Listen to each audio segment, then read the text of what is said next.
Rich Dad, Poor Dad. It's a book that many have said has changed their lives, but others don't agree with some of the concepts. So, after not picking it up for years and years, we've gone back and picked out the key lessons, but also the things that we just don't agree with.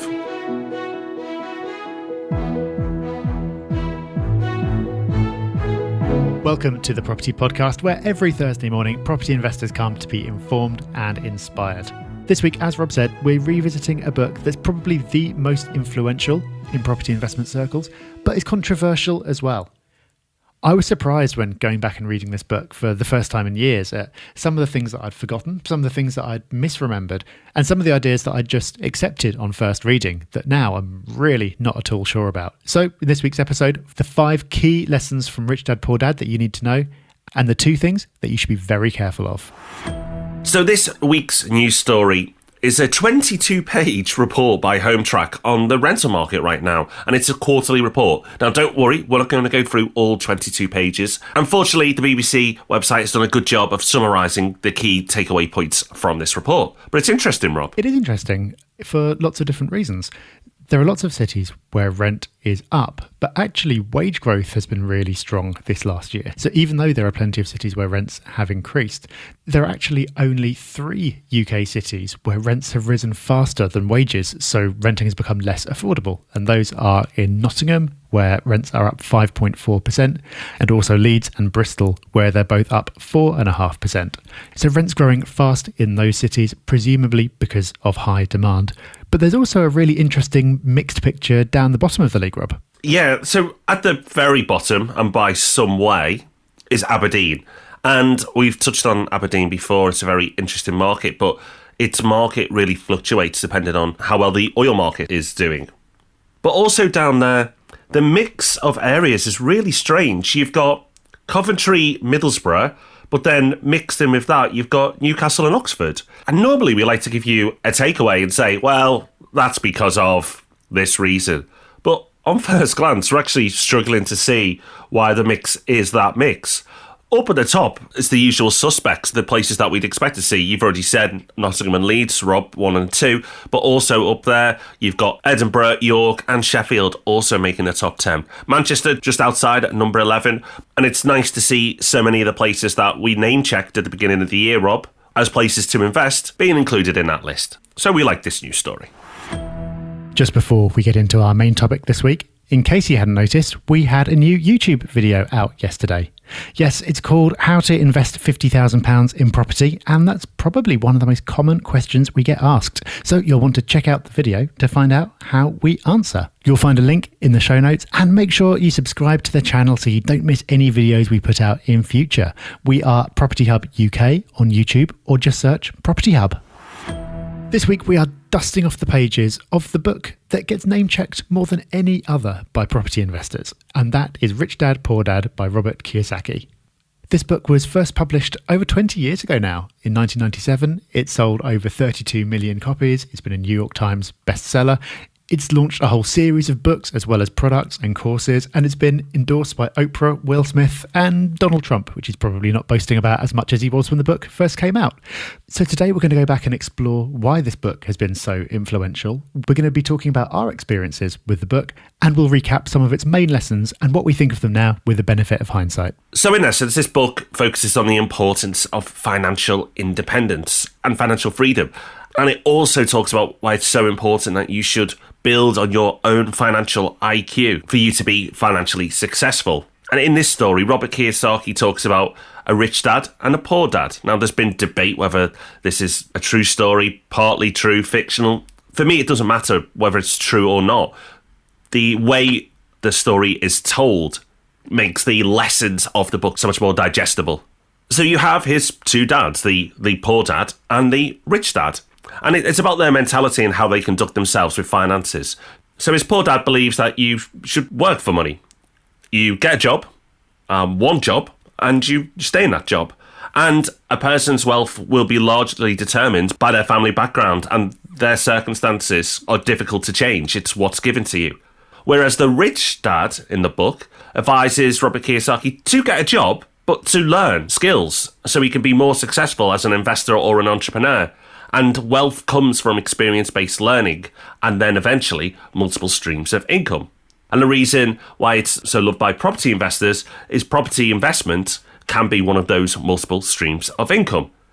So that's the setup, that's the book. It's a rich dad and a poor dad and the lessons taken from both of them. So Rob, before we get into what we feel are the most important lessons from this book, it's fair to say that this is a book that often makes a huge impact on people's lives. And you will hear property investors, whether it's at meetups, online, or just bumping into people and chatting about property, that Rich Dad, Poor Dad has an effect on the majority of people who pick it up. And that's been no different for ourselves. Yeah, it really did that for me. And it's been really interesting going back and reading it again now to see where that came from. I think the real power of this book is the story and how simple it is. It does just feel like you're reading a story, and the concepts just kind of get slipped in there almost without you noticing. And it all sounds so simple. And that's what really struck me when I was reading it. I had this book recommended to me way before I had any interest in property. My friend Matt recommended that I read it. And I actually remember reading it on my way to the job that I was working in the time. It was my first job. I think I was earning about 15 grand a year at the time. I was absolutely nowhere near having any multiple streams of income or any properties or anything at all. But I just remember reading this book and just thinking, wow, yeah, this makes sense. Because it's laid out in a way that just makes this all seem so obvious. And once you've read it, it just seems so obvious. Like, yeah, of course that's how you should do things and the way that things should be. But I'd never encountered those ideas before, or at least I'd never encountered them in a way that was simple enough for me at the time to understand. So even though I didn't rush out and start doing incredible property deals straight away, it did have a massive impact on my thinking. And it was exactly the same for me. I was fairly young when I picked up this book. I'd left school, I'd left all formal education at that point. It was one of those first books I picked up when I'd started to do self-development, to pick up education outside the traditional system. And I was amazed on a couple of levels. The first, like you say, Rob, is that actually most of it, the content is fairly obvious, but when it's put in front of you, you're like, of course, this makes sense. Why haven't I framed my thinking this way before? But then also it whet my appetite for thinking, what else have I not learned through school? Why am I now a young adult and I'm really learning these lessons for the first time? So it's a combination of excitement and also a bit of frustration, like, why did I not know this? Why is this information not more widely out there? And then I went on from that point to voraciously consume as much as I could on the subject of business and property. And that journey's never ended, and it hopefully never will. It's something I love doing today, is learning and constantly improving. But that book was in the first handful of books that I picked up that started off this journey for me. So you do hear the term, life-changing or game-changer thrown out a lot, but it's not too dramatic to say that. It had that impact on us both. And as we've said already, many others who pick up the book feel the same too. So let's get into some of the lessons from the book. We've gone back through and we've picked out 5 of the things that we consider to be the most important points that this book makes. The first of those is be in control of your finances. Your employer or the government will not. So this is the start of the reprogramming, really. I think a lot of people have this vague sense that if you get a job, then your employer will look out for you. It's steady, it's safe, and then later in life, you'll be taken care of by the government. Actually, these days, that view probably isn't so widespread, but 20 years ago, it absolutely was. So Robert Kiyosaki's message is no, employers won't take care of you, the government won't take care of you, you have to take care of yourself. And it's about taking responsibility and reprogramming the way you think around money. So one of the things that he talks about, which is really simple but really powerful, is one of the things that his rich dad said to him is you should never say, I can't afford it. When you say, I can't afford it, that shuts down your creativity. Instead, you should change that into a question and ask, how can I afford it? Because then it presupposes that there is an answer and you just have to find it. So it gets you thinking about what you could do instead. So that's just one small example of this fundamental concept of changing how you think about money so you are the one who's in control. Another thing that Robert Kiyosaki talks about a lot is the rat race, and basically that's the corporate ladder, if you like. Robert Kiyosaki is not a fan of the rat race. As we've already said, he is a fan of being employed to learn skills and develop yourself. And that's a good thing. Being in work and chasing another promotion and then believing once you get this thing in your work life, you'll then be happy is wrong. And I agree with him. It is wrong. If you think another promotion, another pay rise is then going to equal happiness, it's not. If you can't find happiness in what you do day to day now in work, chances are you never will if you carry on the same path you're on. Now, you have two options. You can find something that's more meaningful to you and more fulfilling, or you can leave the rat race altogether. Now, with the first option, you may be able to just switch roles, and financially, there's no difference in pay. But for some people, their passion may be in an industry or a role that doesn't pay very well. So having the passive income that Robert Kiyosaki talks about is so important.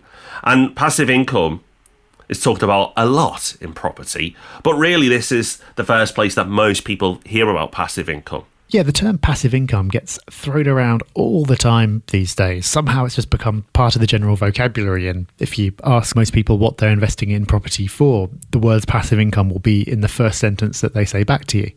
You could debate whether there's even such a thing as passive income because nothing's truly passive. But when people say that, I think what they generally mean is income that you earn that isn't tied to you exchanging your time directly for money. So if your income comes from working in a job or being self-employed, if you stop turning up, then the money stops. And if you want to earn more, then all you can do is get a raise or work harder if you're self-employed. So that's very much active income. Passive income, though, is something that you can set up, and even if you stay in bed for a week, the income will still keep on coming in. It might not do forever, it will need some maintenance, but it's not directly tied to your ongoing efforts or you being in a certain place, doing a certain thing at a certain time. So rent from property, of course, is a really good example of that. Once you've got a property and you've got a tenancy set up, you don't have to do anything in particular on any given day. The money just comes in, whatever you're up to. Now, we mentioned that Robert Kiyosaki is pro having a job, and we'll come back to that idea later as well. He's not saying all your income should be passive, but the point he makes is that having passive income, of course, makes you wealthier, and it gives you more options as well. And all these years on, Rob, with the people we come into contact with, we've seen this working out for people. Yeah, this is one of the great things about working in property is listening to people's stories of how they've achieved this and what they've done with that passive income. But I actually like the way you framed it, Rob, and having those options, because that's what passive income does. It gives you options. It gives you the power to have choice. You may love what you do today, but if you stop loving what you do, you can stop working for a while and then decide about what you want to do next. Having that peace of mind because of passive income is a fantastic tool. I remember working with an investor, Neil, if you're listening, hi, who worked in the city, and he hated his role, so much so that he told me pretty much every time we spoke how much he hated working in the city, despised his role, but was really well paid. So he built up a property portfolio and got to the point where he could stop work altogether. So he did. But after 6 months, he realised he was bored and he didn't want to not work. He just didn't want to do the work he was doing. But he loved bikes. Absolutely loved cycling. So he went to work in his local bike shop, part-time, and loves it. Loves his role. Loves the fact that he gets paid a modest income to talk to people about a subject he loves. Now that's power. To be able to work in a role or an industry that you love, and it doesn't matter if it pays well or not, is a fantastic position to be in. And that's why passive income is so sought after by property investors. Now, a word of caution. We've connected property and passive income together a few times this episode already.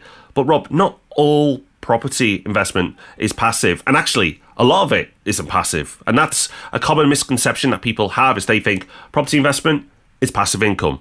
But in many cases, it's not. Not at all. So if you take your standard buy-to-let, so you buy a property, you rent it out, and then other than having to fix things occasionally and deal with changes of tenants, the rent just keeps coming in. That's passive. That's as passive as it gets. Like I said earlier, there's no such thing as truly passive where you set something up and you never need to give it a moment's thought ever again. But that's pretty passive. There are plenty of types of property investment, though, that are totally not. That might be something that you really enjoy doing. It might be something that you'd rather do than the job that you do now. But it's still a job. It is in no way passive, because even if you're not the one installing the new bathroom or knocking down a wall, you're still going to be having to go and find the properties. You'll have to negotiate the sales. You'll have to think about the finance. That's never going to be passive. Then there are things that are trendy at the moment, like serviced accommodation. So you've got properties that rather than renting them out long term, you've got guests who change over every few days. That you can get to a point where it is more passive because you can scale to the point where you've got a team doing lots of the different jobs for you. But in itself, it's certainly not passive. There's lots of work to do with marketing and communicating with guests and doing the changeovers. Again, could be a really good income stream for you. Nothing wrong with it, but not actually passive. So I think that is worth clarifying, Rob, because people do have this idea of just property equals passive when that's not necessarily the case. The next lesson that we think is really important that everyone absorbs from this book is the concept of good debt versus bad debt. For those who are completely new to this, the concept of any debt being good is a strange one. But actually, if you can take on a debt that allows you to buy an asset that then pays you more than the debt repayments itself, then that is a good debt. In property investment, we often call that a mortgage. So you will get a buy-to-let mortgage. You may have to pay back £200 a month. But if your rent is £450 a month, as long as your costs aren't too high, then that is a good debt. That is something worthwhile doing. A bad debt is taking a loan to buy a car or go on holiday. You may enjoy what that debt gives you, but then the only things you own from that point on are a memory or something that's sitting on your driveway that's depreciating in value over time and costs you money to run it. So that truly is a bad debt. Now, the controversial point, and the one that people like to debate, is the fact that your home, the own home you live in, if you own that, it is not an asset. And Robert Kiyosaki points that out in his book. And I remember myself taking a while to absorb this and even agree with it. This is one of the contentious points for me. But over time, I've definitely come in line with his viewpoint on this. And that if you buy a home, it's not paying you back. Yes, it can go up in value, but while you own it, you're going to be spending money on it and also spending money on it that may not be efficient. So you may buy the sofa for your home that you really love and costs £5,000. But if it was a buy-to-let, you may go, well, that £2,000 one is perfectly reasonable. You overspend on your own home. So it's not just the fact that you buy it, you're paying a mortgage and it's never paying you back, but also the fact that you're pouring money into your property and having to cover any refurbish or maintenance costs as well. Your home really isn't an asset. Hopefully one day your property might be worth more, and that might be worth more than everything you've put into the property, but it might not. So therefore, your home is not an asset. Yeah, the whole thing about your home is not an asset is debatable, because you could argue, well, you've got to pay some kind of housing cost, and if you're not paying your mortgage and all your costs for your own home, then you're just paying rent, and that's not an asset either. But I think even though you could argue with the point, it's a really valuable point because it does upset people and it does get you questioning this default view that your home is an investment, even your best investment, your most important investment, many people think. So making you see that it's actually draining money out of your pocket rather than putting money into it is a very important idea. And this whole notion of good debt and bad debt was probably what struck me the hardest from the whole book, because avoiding liabilities I was very much on board with. I was never really one to go out and spend money on things that I couldn't afford. But I had this general concept that debt is bad. All debt is bad. And this was the first time I encountered the idea that debt can be good if it's buying cash flowing assets rather than liabilities. So it's another of those ideas that's very simple when you understand it. And indeed, now it's fairly commonplace. It's been spread around a lot more over the last 20 years. But at the time when this book was first written, this really was something very new that can completely change your thinking in a very positive way. Now, another lesson that the book teaches you is the concept of not splashing out on luxuries when you're not in a financial position to do so, and that you should build up your passive income that then allows you to go and buy these luxuries and goods, but do it that way round. Don't go buying the expensive holidays or cars before you've built up a solid financial base, and live within your means until you're in that position. But so many people don't follow that. And actually, since this book was published, you could argue that this has got worse, especially with the world of social media we live on now. Some people like to portray that they are possibly doing better than they are and will show off their lovely cars and fancy holidays. But in many cases, that's built on little or no financial backing. It's all done on debt.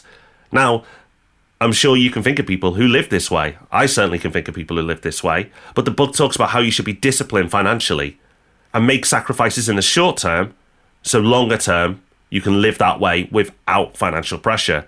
And Rob, this relates to the concept of paying yourself first, which is another controversial point in Rich Dad Poor Dad. I completely understand why it is controversial, because I don't fully buy into this lesson. I think a watered down version of paying yourself first is the right way to go. But Robert Kiyosaki takes it a lot further. He does, and you're not the only one. I've spoken to a few people who've had a problem with this idea of paying yourself first, because it does sound a bit mad at first.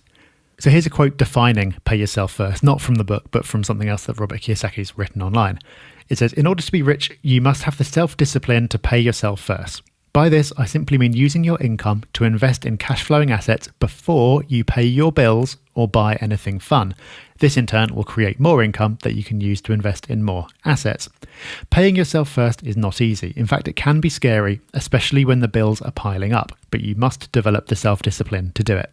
Now, worded like that, it does sound pretty insane. It's like, okay, so I've got all these bills that I can't pay, the debts are racking up, but they'll have to wait because I've decided that I'm going to allocate this much money into investments. Doesn't in its strictest form make a lot of sense, especially if you've got debts that are racking up at a higher interest rate than the investments you're making are earning you. But you mentioned a watered down version, Rob, and I think that makes a lot of sense because the concept of putting investments first makes lots of sense. The mistake that most people make is investing what's left over. And there's very rarely anything left over. If you earn a certain amount of money, most people can find a way that all of it needs to be spent on various things that they consider important. So you manage to justify the fact that you have to go out for all those meals and drinks, and then you get to the end and there's nothing left to invest. This is flipping it and saying that you have to put investments first. That's your number one priority. Everything else comes later. And I think making that mindset shift is actually really powerful. If you can set up an automatic transfer that at the start of the month when you get paid, whisks a certain amount of money away into a savings account, takes it out the way before you even have a chance to see it, that does actually make loads of sense. But what doesn't make sense is sticking to that blindly when you've got bills racking up that you haven't paid. So I think it's another one of these areas in the book, and there's a few of them, where in the interests of simplicity or making a point as powerfully as possible, he'll say something that doesn't strictly make sense all the time or takes it a bit far. But rather than saying, oh, that's stupid, and then just throwing out the whole idea, you have to take the core lesson from it and then figure out how to apply that in a less black and white kind of way so it works for you. So that's something we don't fully agree with in the book. But you can take something from it. But Rob, there are some things that we just don't agree with at all in the book. And one of those things in the book that Robert Kiyosaki talks about a lot is just these amazing deals that seem to drop on his lap and he expects everyone else to be able to do and deliver as well. It's unrealistic at best and possibly for most people a bit of a fantasy. Yeah, this is where I start to have a real problem with Rich Dad Poor Dad, because it actually surprised me when I went back and read it after a number of years that he was not saying, go start your own business. That's kind of what I remembered the book as saying, but it actually doesn't. It says, don't start a company unless you really want to. It's really, really hard. Instead, just keep your job, keep a job that you learn from and that you can progress in, and invest on the side. That's fine. I think for most people, that's really good advice. But the problem is some of the deals that he thinks you can be doing on the side just seem to set totally unrealistic expectations. So here's a quote from the book describing one of the deals that Robert supposedly did. He says, instead of shopping with local real estate agents, I began shopping at the courthouse steps. In these places, a $75,000 house could sometimes be bought for $20,000 or less. For $2,000, which was loaned to me for a friend in exchange for $200, I gave an attorney a cashier's check as a down payment. While the acquisition was being processed, I ran an ad advertising a $75,000 house for only $60,000 with no money down. The phone rang hard and heavy and the house sold in a few minutes. I asked for a $2,500 processing fee, which I used to return the $2,000 to my friend with his additional $200. In the end, $40,000 was created in my asset column. Total working time, 5 hours. Rob, we've been doing it wrong. Clearly. Do one of these a day and we're sorted. Yeah, all we need to do is head down to the courthouse and snap up one of those 75,000 houses for $20,000 using a loan from a friend. I mean, I'm not saying that he didn't do this. I'm not saying that it's impossible to do this. But what I am saying is for most people, doing this on the side in most phases of the market, it's not normal. So if you come away from this book going, well, all I need to do is put 5 hours aside so I can create $40,000 using one of these deals that's around, you're just going to be completely disappointed. And there are countless examples of this in the book. Again, not saying it can't be done, it can. But for most people, most of the time, no. And that really links on to another thing about the book, which we really don't like, which is the fact that a whole seminar industry has been built around his book and his brand. So not so much in the book itself, but now the brand Rich Dad Poor Dad and how it's used. Because you will see the Rich Dad Poor Dad advertised on the internet, especially if you've done anything property related. You may see Rich Dad Poor Dad taster courses for a couple of hours for free.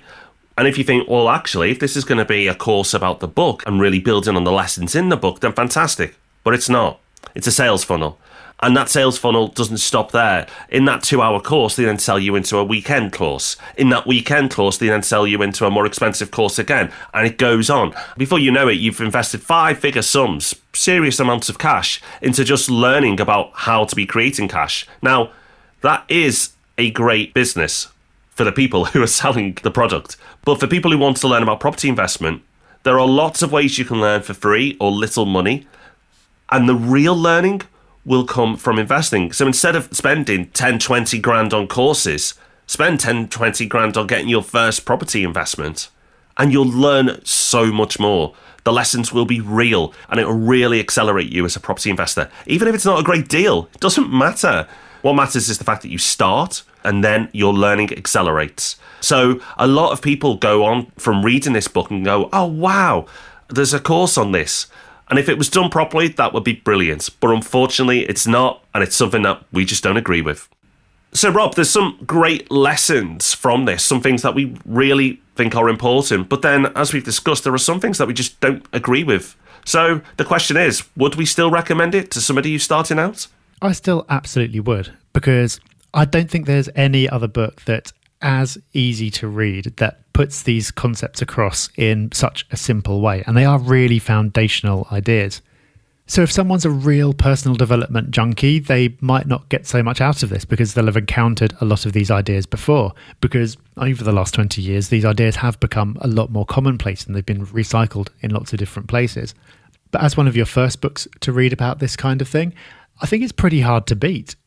I also think it does bear rereading every few years, and I'm glad that we got to reread it to prepare for this episode, because as your own knowledge grows, there are some ideas in the book that at first you might have thought, well, that just sounds a bit crazy. But then with hindsight, knowing a bit more, you can go back and maybe take the main lesson while toning it down a bit or throwing out some of the nonsense around it. And we've talked about some of those examples already.